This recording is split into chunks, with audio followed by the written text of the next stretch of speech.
उत्तराखंड से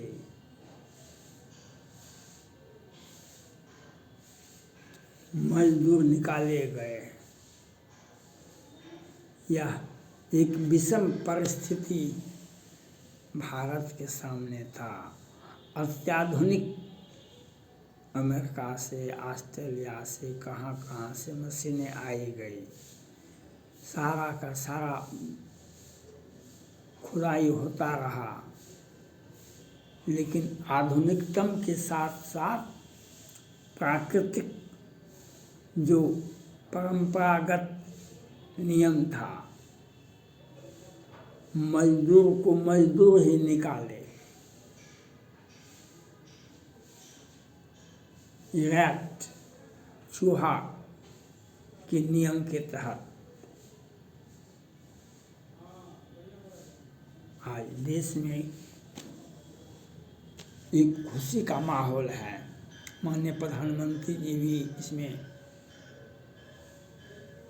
चिंतित थे, कैसे मजदूर निकलेंगे। केंद्रीय मंत्री विक्रम सिंह जी भी वहाँ पर पहुँचे थे, वहाँ के मुख्यमंत्री भी वहाँ पहुँचे हुए थे।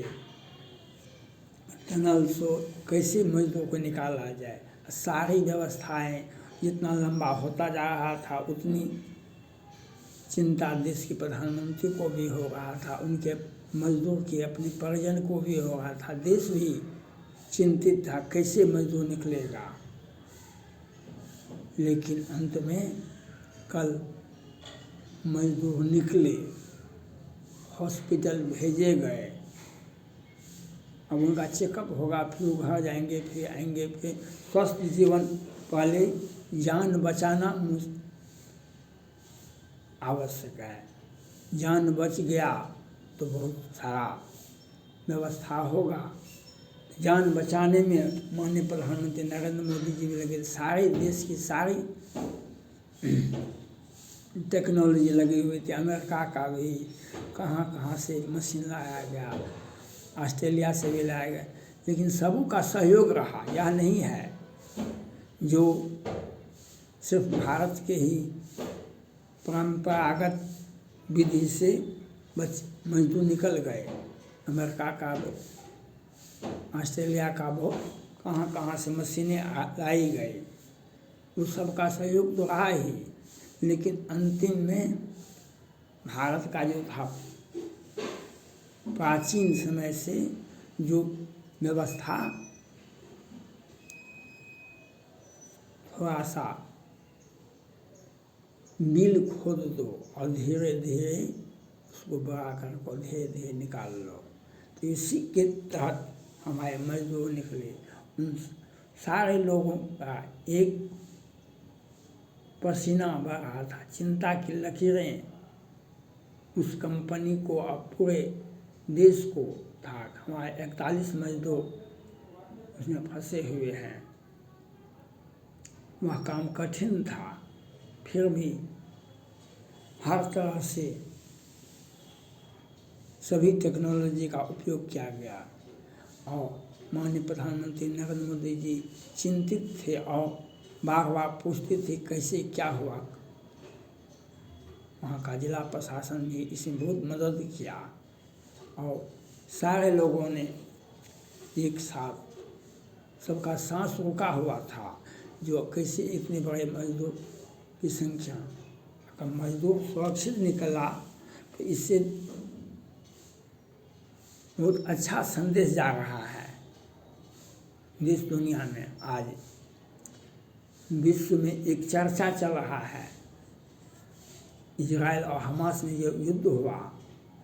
इजराइल भारत का दोस्त है, कहा हमको 1 लाख सेना भेज दीजिए। कहा कि सो सेना नहीं भेज पाएंगे, बहुत समस्या थी। तो कहा हमको 1 लाख मजदूर भेज दीजिए, हम यहाँ पर कंस्ट्रक्शन करेंगे। इजराइल ने जैसे ही कहा, ताइवान ने कहा हमको 1 लाख मजदूर हमको भेज दीजिए।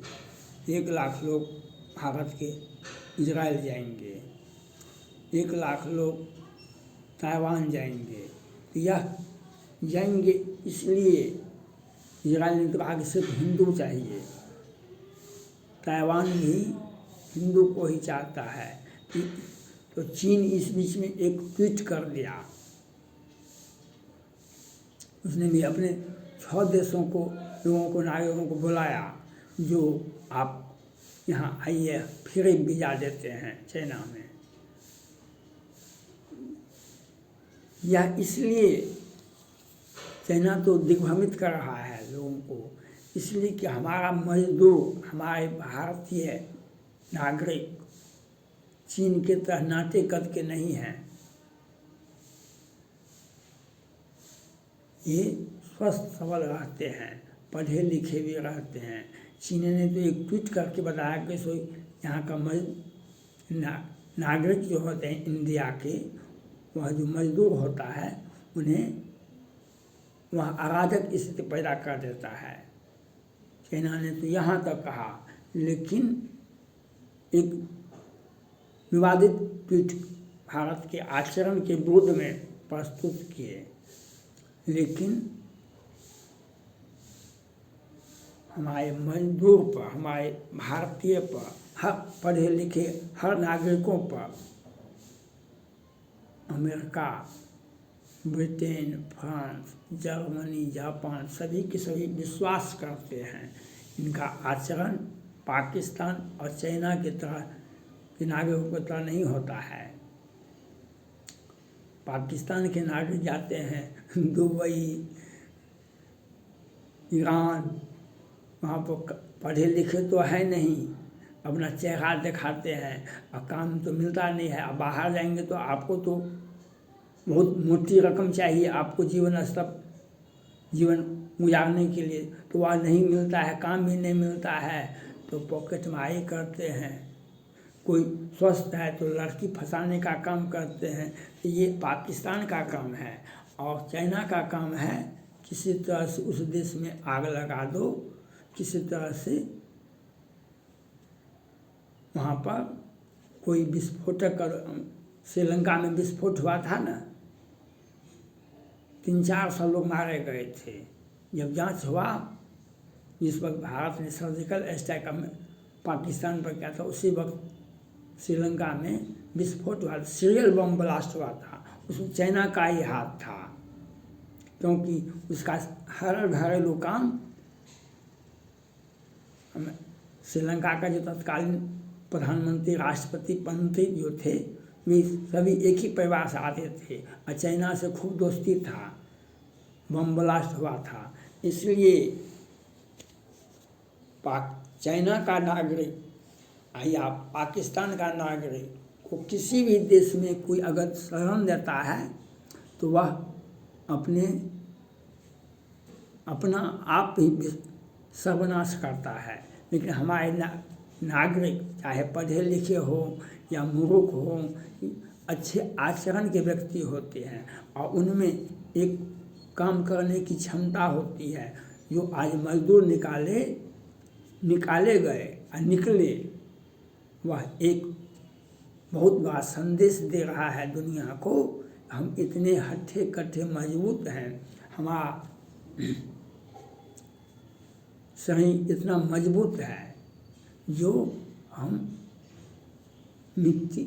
धरती से 50 फीट नीचे भी काम कर सकते हैं। वहाँ भी 50 दिन तक हम दिक्कत में भी रह सकते हैं और जिंदा वापस आ सकते हैं। इस शरीर का जो स्टेमिना है वह इजराइल के लिए अति आवश्यक है, यह ताइवान के लिए अति आवश्यक है, और चीन जैसे और पाकिस्तान जैसे दुश्मन के लिए यह तो काल के समान हो जाएगा। क्योंकि डोकलाम विवाद हुआ था, गलवान विवाद, तो वह चीन अपने सैनिकों को खड़ा कर दिया। आप आदमी हैं तो आप खड़ा कितना देर तक रह सकते? 2 घंटा, 4 घंटा, 8 घंटा, 20 दिन तक आप खड़ा नहीं रह सकते हैं। सभी के सभी उसके सैनिक मरने लगे, बीमारी होने लगा, कितने तो कमांडर मर गए। तो आपके शरीर का स्टेमिना मजबूत होना चाहिए। वह स्टेमिना भारतीय मजदूरों में है, भारत के नागरिकों में ही है, जो इनको यह काम आता है। इसी को देखते हुए इजराइल भारतीय नागरिकों को बुलाते हैं, 1 लाख को। ताइवान बुलाता है जो 1 लाख नागरिक हमको यहाँ भेज दीजिए, जो हर तरह से पढ़े लिखे हैं, पढ़े लिखे वाला काम करेंगे, मजदूर है मजदूर वाला काम करेंगे। तो यह तभी होगा जब आपका शरीर स्वस्थ और सबल रहेगा और आपके आचरण भी अच्छे रहेंगे। चाइना का नाम आचरण अच्छा है, ने पाकिस्तान का नाम आचरण अच्छा है। इसमें आप किसी तो वह क्यों ले जाएगा, और अगर बोलेगा भी कहीं भूल चूक में, आप भूल चूक में कहीं पाकिस्तान चले गए, कभी भूल चूक में आप चाइना चले जाइए, तो आपका वही हर्ष होगा। जैसे अभी कतर में हमारे पूर्व 8-9 सैनिकों को फांसी की सजा दे दिया था। हमने पहले भी कितने आदमी हमसे मिले थे, कहा कि दुबई में जाएंगे, कतर में जाएंगे, वहाँ पर हमने कहा कि कभी भी भूल के भी मत जाएं, और ख़ास करके गैर मुस्लिम तो जाए ही नहीं, हिंदू तो कभी जाए ही नहीं, नहीं चाइना जाए, नहीं पाकिस्तान जाए, नहीं मुसलमान के किसी देश में जाए। आपको जाना है आप इजराइल जाइए, ताइवान जाइए, आप अमेरिका, इंग्लैंड, फ्रांस जाइए, नहीं तो आपके साथ क्या होगी। आज जो हमारे मजदूर 40-50 फीट ज़मीन के नीचे में गड्ढे में फंसे हुए थे, उसको अगर भारत की सरकार अगर उठा देती, उसका नाम लेने वाला भी कोई था। इसी प्रकार का परिस्थिति चाइना में होता है, यूक्रेन में होता है। नेपाल के नागरिक वो ओली साहब थे प्रधानमंत्री, तो भारत से उनको चाइना से दोस्ती था। उसने कहा कि नहीं, हमारे नेपाल के नागरिक अब भारतीय सेना में शामिल नहीं हो, भी चले गए, यूक्रेन चले गए। लेकिन वहाँ पर क्या हर्ष होता है वहाँ जाके देखिए। इसलिए भारत के नागरिकों को इजराइल जाना चाहिए, ताइवान जाना चाहिए, अमेरिका, इंग्लैंड, फ्रांस जाना चाहिए, और वहाँ अगर नहीं जा सकते भारत में काम कीजिए। वह आपके लिए, आपके परिवार के लिए, आपके समाज के लिए अच्छा होगा, और व्यक्तिगत रूप से आपके लिए अच्छा होगा। आप किसी भी बहकावे में मुस्लिम देश पाकिस्तान, चाइना मत जाएं, और उस सरकार के साथ जाएं जो आपके प्रति हमदर्दी रखता है।